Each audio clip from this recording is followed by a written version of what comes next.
welcome our next speaker, Prince Abimbola Olashore.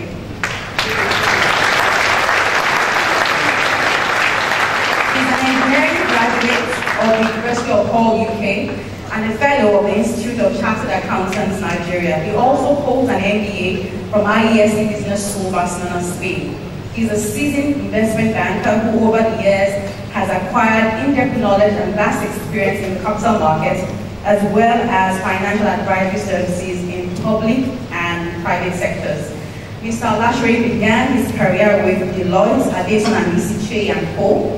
in 1987, where he became a qualified chartered accountant in 1990. Then he moved into industry, joining LeadBank PLC in 1991. He progressed rapidly, becoming the substantive CEO barely 10 years after in January 2000. In April 2006, Mr. Olashore joined EcoBank Transnational Group as Executive Director of Wholesale Banking Group.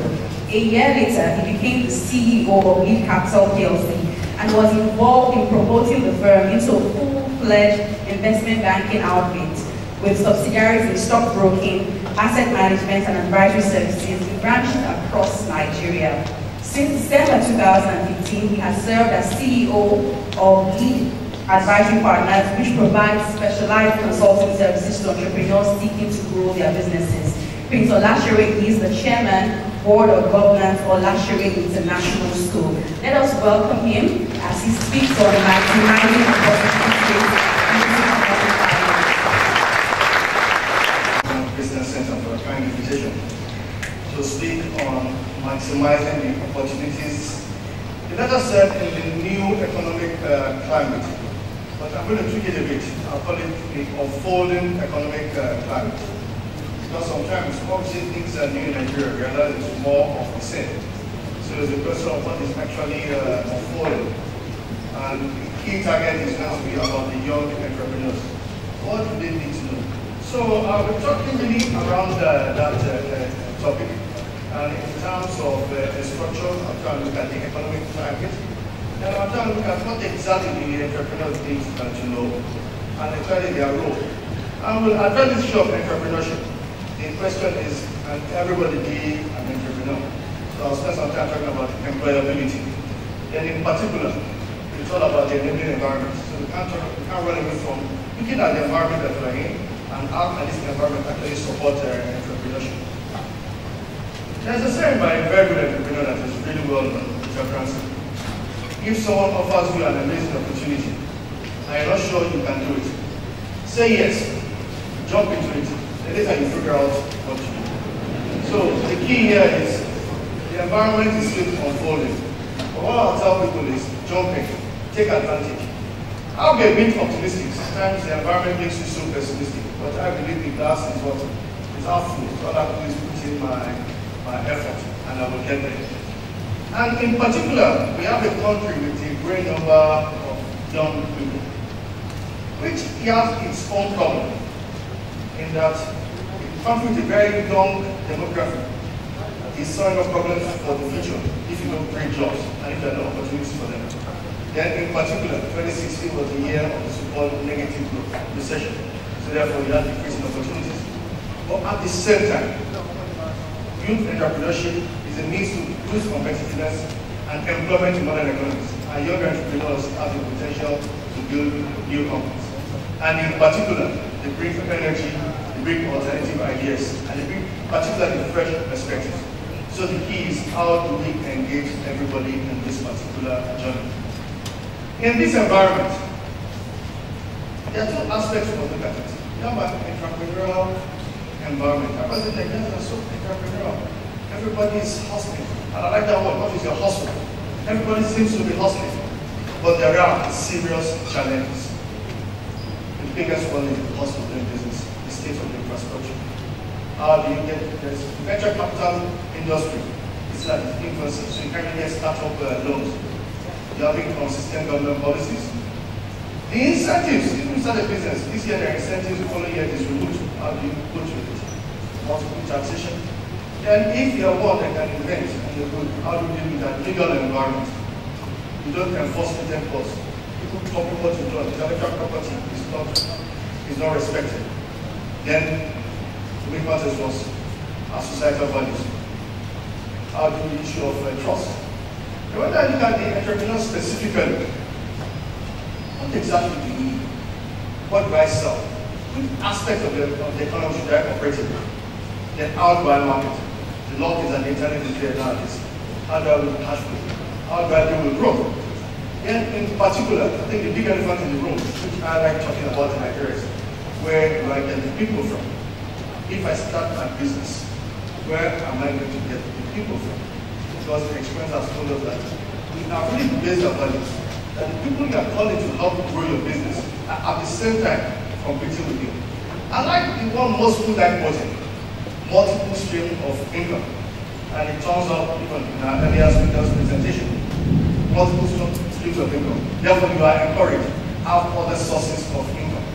Now, what I've seen that has happened is that you are already in employment, and because you need to have multiple streams of income, you are doing what? You are doing another business while you are working with somebody else. Now, the problem with that is that most likely what you are doing, this is also is what? Highly what? Subsidized. You are using your present employer's telephone, his workplace, you are using his official car. So as far as you are concerned, your hustle appears to be what? Profitable. Because it's highly what? You don't pay yourself because somebody else is paying. Then what happens? You start becoming talking about it and saying, I can do it what? On my own. Then you go out and you start your business. And the reality that hits you. Like you're not really an entrepreneur. You're just simply somebody that has taken advantage. So you must have an understanding of the economic climate. And in looking at it, so many things will define the climate that we work in. Monetary and fiscal policy. The state of the global economy, I'll touch on that. Unemployment levels, productivity, exchange rate. Everybody uses the dollar to benchmark what you're doing. Even if the dollar has no input or has no relevance to your input cost, but you now say, it is the dollar. I have been waiting for prices to come down this year. And people are telling me, I can't come down because I bought the goods at last year's dollar exchange rate. And I said, if that is the case, I thought last year we were putting replacement costs.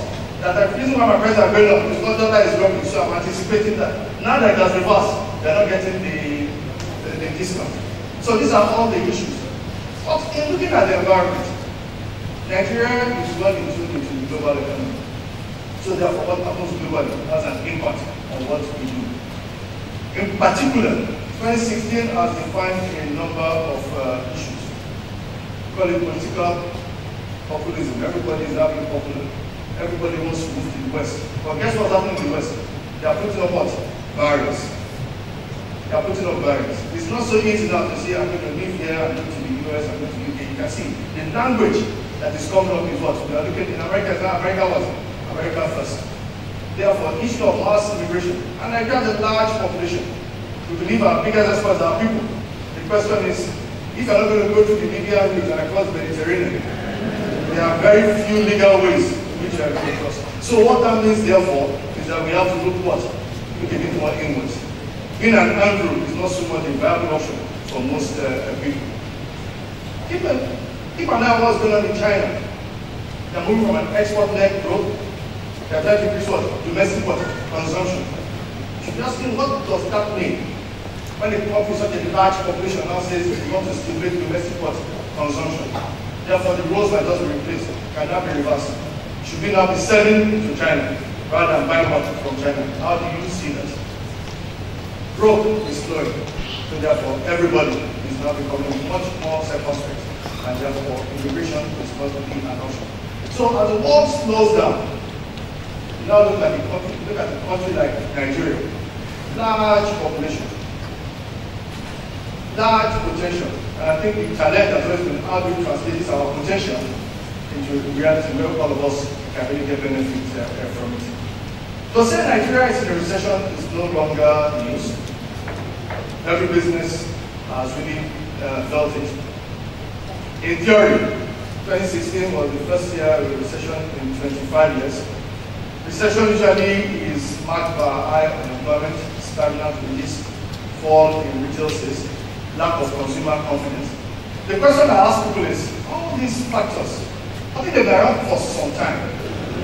So this official definition of recession You get it? I tell people that what they had was the session of the elite. And when something happens to the elite, they try to make sure that it can goes around everybody. But some of these issues,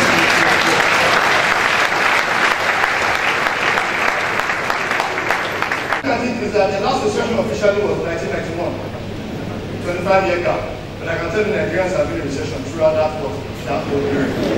So that's why I twinkled a bit with the topic I was given. So where I say what is new? What if we're asking ourselves is how do we ensure we don't fall into the next recession? What do we need to do?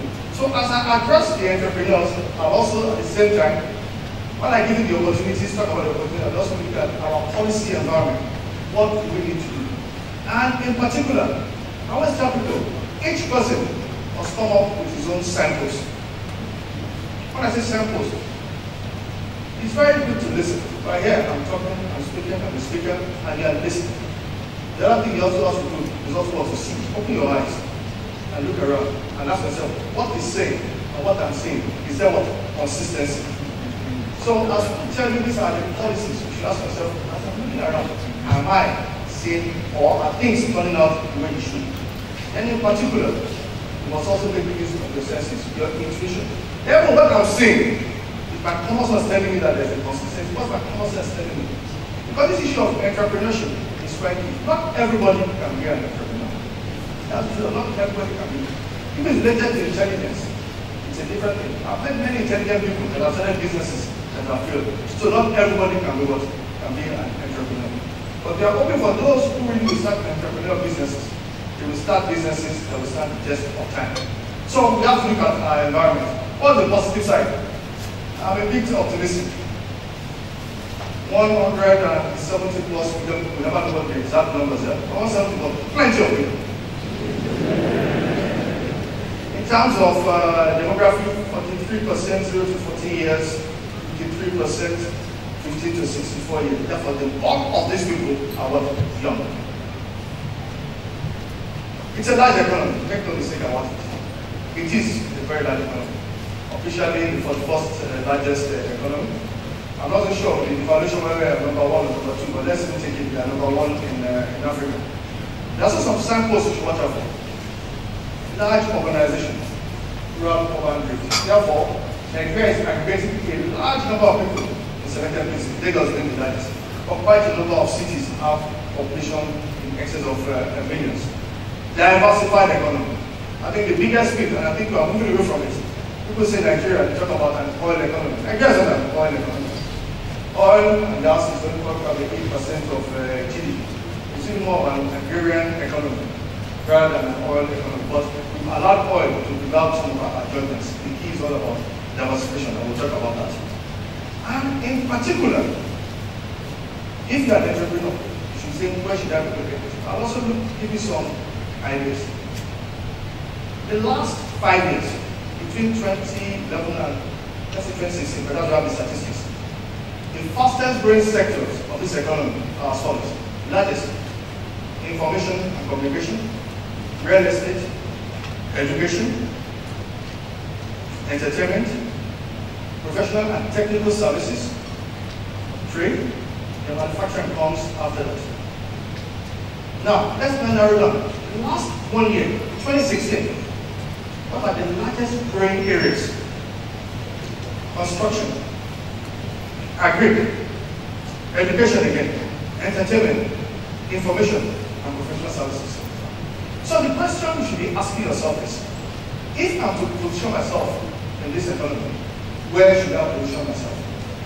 Should I be looking at industries of the past, environments of the past, oil and gas, government, Abuja, that have turned out to be areas that have not grown? But look at areas that have grown significantly over the last 5 years. Even in the year of recession, there's some areas that have had significant growth. And if I look at Nigeria, it appears to be areas in which you will also have growth going forward. So it's quite key. So this new environment, as I call it, unfolding environment, has to be an environment looking at areas that are outside your traditional extractive industries. It has to be areas outside your normal path. If I want to be rich, all I have to do is find a glove, get into Abuja, do my hustle, and I'll come back to Lagos and be a rich man. Like I said, they are aggregating large numbers of people in cities. The question you should ask yourself is, what can I sell? What service can I offer to those people? Because they are a large amount of people. You can't do that outside your policy environment. And your policy environment, the first thing you look at, what is the budget? The government is at the table, where do they spend their money? 2016 estimate, only 15% went from capital expenditure, and that is what we stimulate without what we use the cost of doing business. The 2017 budget estimate is for 30%. But more especially, the government is also a very large borrower and is borrowing significantly from the domestic market, and it has an impact. When government is a large borrower in the domestic market, it crowds out of the private sector. So you should ask yourself, if government is a large borrower, where will the private sector, how do you get access to it? And what it also does, so that people can continue financing government, it has kept interest rates a bit higher than we have expected. So you are operating in an environment where government itself is a major player, and its activities has an impact on your ability to compete. But we have no problem with borrowing by government if it is going towards capital expenditure. Overall, the cost of doing business does come down. We have a Nigerian economic recovery growth plan. Good plan. I've been around for some time. There's no government that has come up with plans that we not say they are good. Our biggest challenge has always been about implementation. Sometimes I wish oil would stay below $30. It would come to $5. Because what I find very interesting is under the era of low oil prices, things seem to be happening. And I made that point about your particular roadmap. How do you assess whether things are working? I think the introduction I said I'm chairman of the school.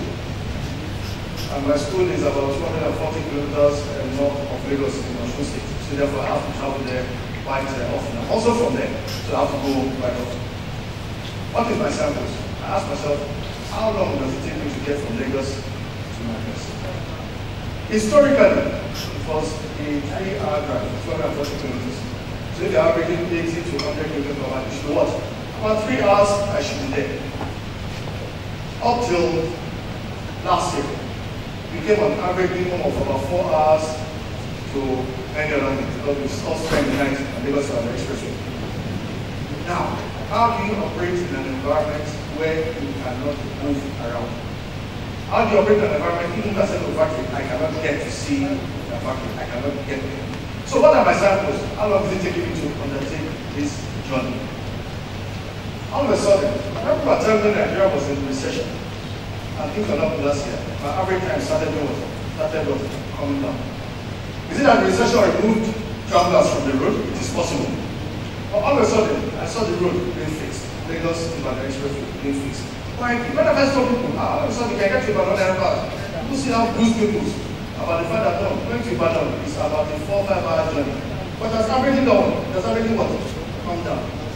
What are the samples on the road apart from that? The madness of Nigerians and their driving habits. You ask yourself, you are saying the bigger your car is, the more you have the right of way, irrespective of what the law is. So moving on the road in Nigeria also gives an idea of our legal environment, our attitude. It's also on that road that you also see the average Nigerian and the big man. When everybody is speaking of the first person to break the law and to jump on the other side will always be a government official, a big man with his siren and his escort, and rapidly followed by the transport cars. So when I see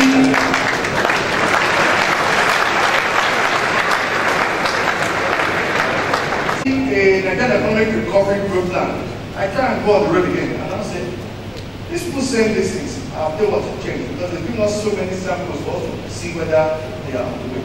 But in theory, it's fantastic. It's restoring growth. It's to build a competitive economy, therefore we must have diversification. We must invest in our people, efforts about education. We must have food security. We can't be importing food at all times. We must invest in infrastructure. We must have an industrialization policy. The question is, are we going to stay consistent with this? What if oil goes to $100 per barrel? What if it goes to $50 per barrel? Can we stay with this plan? And that's why all of you must have your what? Your plan. All of you must have your sample so you can start shouting. Even if you are personally doing well, you should ask him, look, from these samples that I'm seeing, are things actually making progress? Like I said, I'm looking forward to when I make this journey about 2.5 hours, but that is what it really should be. And when you get say, I'll send people down that way. The other samples I tell people is when I land at the airport in Lagos, I'm still at a loss as to why it's only in Nigeria that I land and you get to the first desk. One person looks at your passport, gives it back to you, and you give it to another person who looks at the same passport. And you are there just asking yourself, what is going on? I'm still asking myself that you go to Ghana, less than an hour's flight from here, and there's a simple word, biometric. Somebody looks at your passport, and that same person goes through. In some other environments, it is the airline checking test. Actually checks your passport, make sure you are fit to travel, and you go straight through. But we see now some of these institutional, what I call roadblocks, that just makes us not think outside the box. But we are so used to it as Nigerians that we believe it is what? It is what? Normal. So again, that's another sample. Remember that airport we cleaned up, we're going through it, it's not really something you have to pray about. And where the people, irrespective of what we say, I still can't believe that this horizon mentality is still with us. In spite of all the noises we make about corruption, people say openly, without any regard, say, ask you anything for us today is Friday.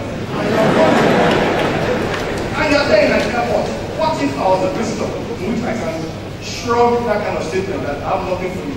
My first time visitor to Nigeria, and somebody is asking you anything for you today is Friday, and the guy is an official, he's in a uniform, he's holding your luggage, and he's really holding on to it, and he's asking, what should we insist? You see, those are some of the road signs. So the jury is still out without further comments on that. So where are the opportunities?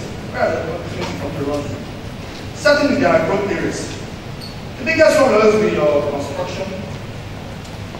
You must always look at agri, your arts and entertainment, technical services, and naturally you must look at real estate. On the construction side, clearly we hear about the contracts.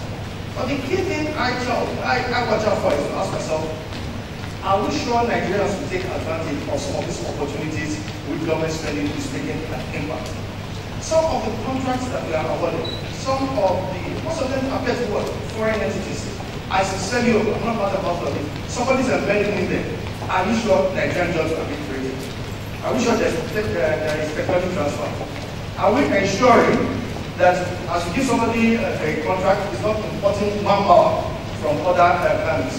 Are we sure we are watching out for those kind of things? But that is what is particularly key in that. Then there must be linkages to the wider economy. On the agricultural side, you ask yourself, if agri is to be transformed, how do we ensure that the farmers have access to the title of their land? If you have good title, you cannot get on that ladder of the farm. The opportunity that there is food shortage, high food bills. Again, you must ask yourself, what do you do about restriction of title? Every state sees the need that they have to bill you for your title as a means of making money. So the question you have to ask yourself is, can you afford it? Why don't you make almost title, almost free of charge to the farmer? Because what happens is that if a guy comes for a title and he has title, guess what you have? You have statistics. You have the name, you have the owner, and all of a sudden, if he has title, and to that title also conditions how much you must pay every year to it, you can do what? Taxation also comes up. The way I see it when I look at farmland and access, nobody is disputing with the farmer ownership of the land. Nobody is disputing with it. So to him, it's the farmer's land. And since nobody is disputing ownership with it, you cannot understand why he has to go to state capital to go and pay lots of money for somebody to tell him what he knows. But we know that without that title, we cannot have access to the financial sector. Arts and entertainment is growing. It's one sector I tell people that, please, let them know about house government. Because it was a sector that grew on the back of government non-interference. And I hope that industry does not get the Nigerian attitude. Anything now will start running to Abuja. Abuja has left it alone. It's grown. They are the second largest employer in the land. Please don't go back to Abuja and be asking them for what or something. It is very true. What you should be asking for is how do we ensure that the talent issue of patent laws and this issue of copyright laws and this, that's what we should be fighting for. That intellectual property is respected. How do you make sure that that industry people adhere to contracts. Sometimes you pick and you ask people what is going on there. It doesn't do what they like. It's like wild animals. But we need that structures are coming into place. The other issue will also be the support services. We always need the accountants, the account providers. Why our young population is good now, but guess what? It's also taking time off. They will grow what? They will grow older. And guess what? Some people say life expectancy is also what? It's really in Nigeria. So people are getting older. So therefore, there will be opportunities in healthcare. There will be for financial advisors and all those particular areas. Let me skip a bit and talk about entrepreneurship and employability. This unfolding environment of growth. I also agree, I think I've said somewhere before, Nigeria without recession, I can't come out with certain without recession, certainly by this second quarter. How are you engaging in this environment? How are you making sure you also partake in the growth? And there are two key areas here. One is entrepreneurial development programs, and one is youth employability programs. Two separate things. And there must be a coordinated policy response to ensure that the energy and job of the young people are really harnessed to meet our needs. Education and training, they are quite critical to develop the entrepreneurial mind and to develop the skills that we need. But at the same time, like I said, entrepreneurship is not related to intelligence. It's something you have or you don't. There are many brilliant and intelligent people that are not able to develop their business and their ideas. So what do we need to do? We must make sure people are employable. There is a particular saying. In the future, nobody will pay you for something you can easily look up. So therefore, if you now say, I have a very good brain, I can calculate facts, I have all the facts in my brain. Yes, people admire you, the fact that you can come up with so many things, but people will not pay you for it. Because on their outset, you can easily Google the same information. So nobody is going to pay you for it. Therefore, our education system is very obsolete. We are still training people. Our classrooms are still repeat after me. And it's your ability to do an exam. So it's your ability to do an exam where you simply repeat and your ability to stop in numbers and put down what you have been told. That is not going to work for the future. The face of education must change.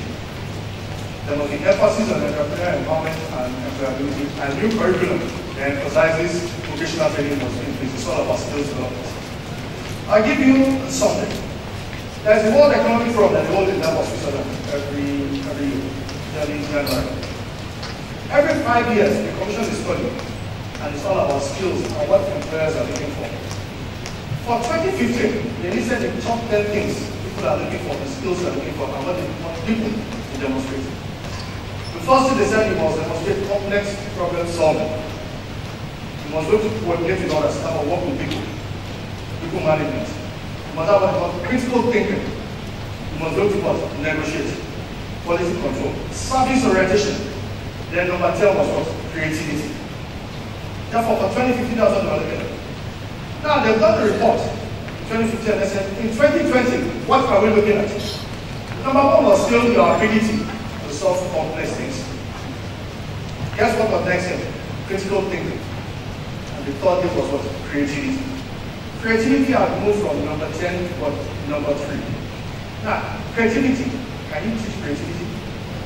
Even if you're in school today, if you're creative, you're probably the one that teacher will send out of the classroom. You'll be the one that will go to stand outside because they believe you're what? Disruptive. But guess what people are looking for? They're looking for what? Creativity.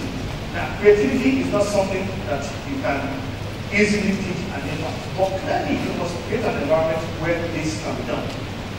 What we have done in my school is learning to now ask ourselves, how do we now take all this on board? I came up with what I call a leadership program. And that leadership program focuses on a number of things. Critical thinking, complex problem solving, communication, what the 6 C's, creativity. They will now add 2 things that are particular for us in Nigeria. One is about community, and the other one is about what? Citizenship. The other idea is not to create leaders which I want to export. I want to create leaders that will be relevant to what in Nigeria. That even if you are employed, within your own sphere, they are also what? A leader, even if you are in employment. But let's talk about the entrepreneurs. For entrepreneurship, there must be a policy environment And that policy environment must be born out of a vision of those that lead us. When I look at the youth and young people, from government perspective, dealing with the youth falls within about 3 different ministries. Ministry of Youth, Sports and Culture.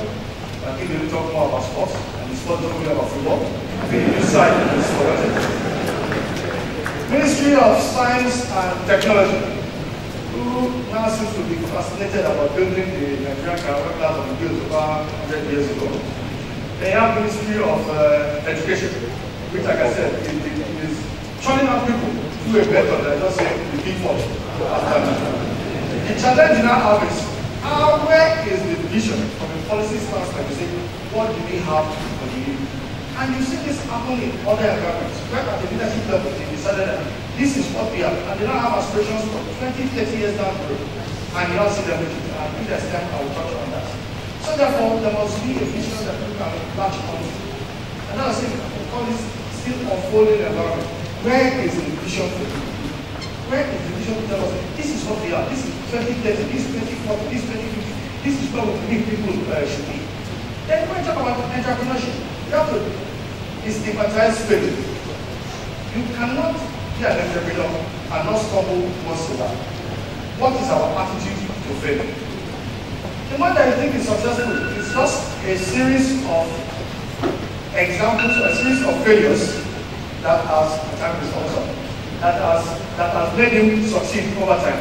Therefore, you must have a way which when you fail, no problem at all.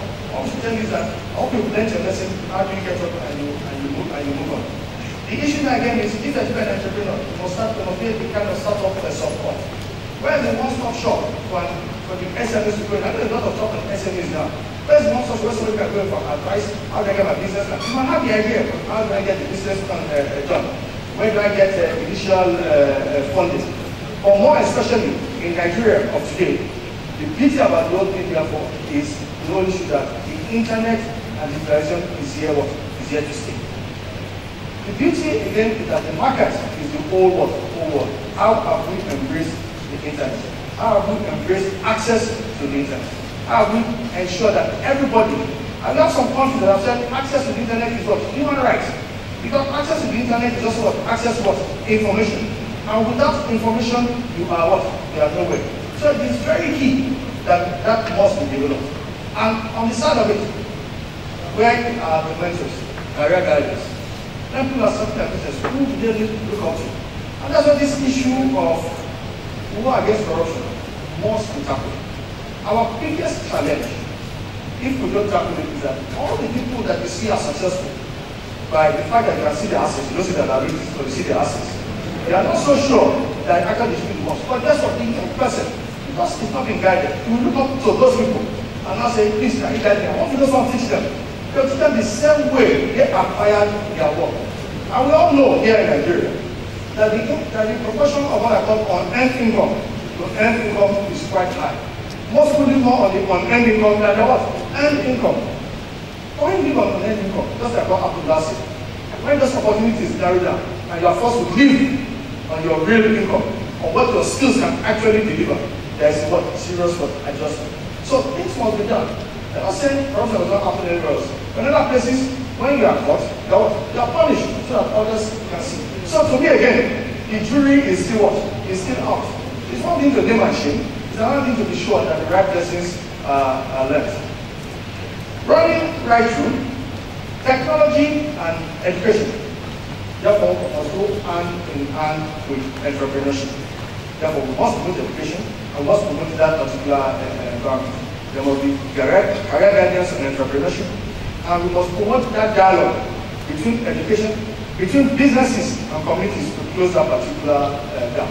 The vision must be very clear.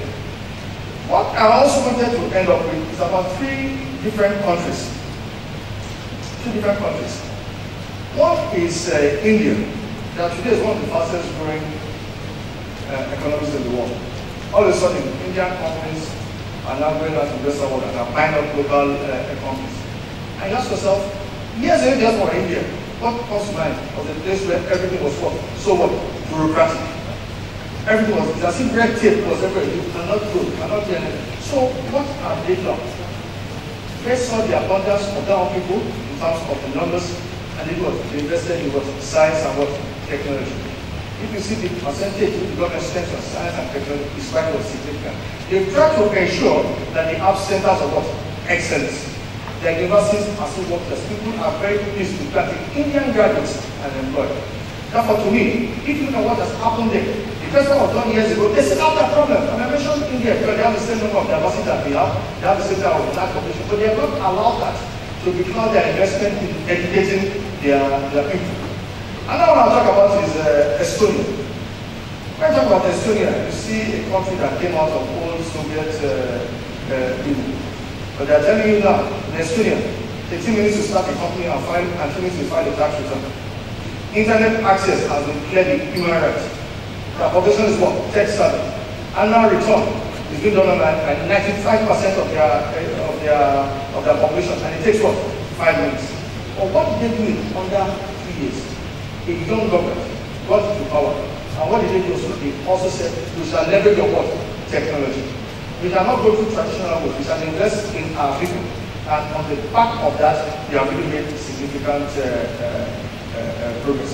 I was going to talk about South Korea. It was also a country that invested in its people. If you go to South Korea, they'll tell you emphasis was training what? Their youth.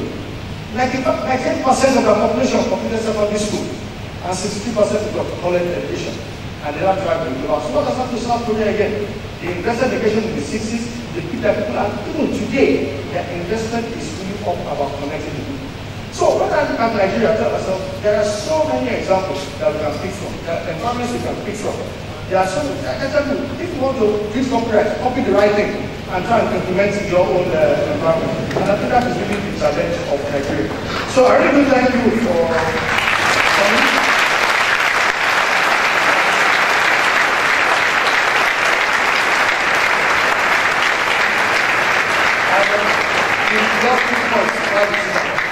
So if you're an entrepreneur, please go with your instincts.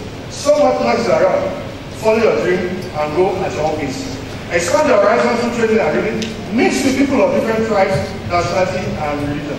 And family and friends. Thank you very much.